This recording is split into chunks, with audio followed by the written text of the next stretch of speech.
তো হ্যালো বন্ধুরা, দেখো আমার ছেলে এখানে মানে ছাগল এই বাচ্চাটা হওয়ার মানে 4 দিন হয়ে যাচ্ছে। ঠিক আছে, 4 দিন হয়ে যাচ্ছে। তো সেই ছাগল বাচ্চাটাকে নিয়ে এত খুশি, সে এত খুশি কি বলবো, মানে বলার কিছু নেই। সারাদিন তো ওকে নিয়েই ব্যস্ত থাকে। মানে এই ছোটো বাচ্চারা যে এমন কেন হয় জানি না, তবে খাওয়ার সময় এত বিরক্ত লাগে, আমাকে এত বিরক্ত লাগে। ডেকে যায় তারপরেও খাবে না। ও সে কী করে বলবে যে আমি ছাগল বাচ্চাটাকে নিয়ে পাশে নিয়ে তারপরেই খাবো। ঠিক আছে, এই হচ্ছে মানে ও কী বলবো, ও নিজের কাজে ব্যস্ত, ছাগল ছানা নিয়েই সারাদিন পড়ে থাকে। আর এদিকে দেখো বন্ধুরা, আমাদের আম গাছে কত বড় বড় আম আছে।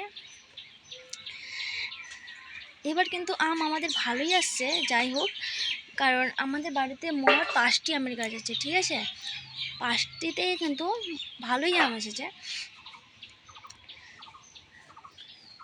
আর এদিকে দেখো আমাদের এই ছাগল সবাই মিলে একসাথে ঘাস খাচ্ছে। আর এই যে বললাম, আমার ছেলে দেখো জুতাগুলো উল্টা পড়েছে।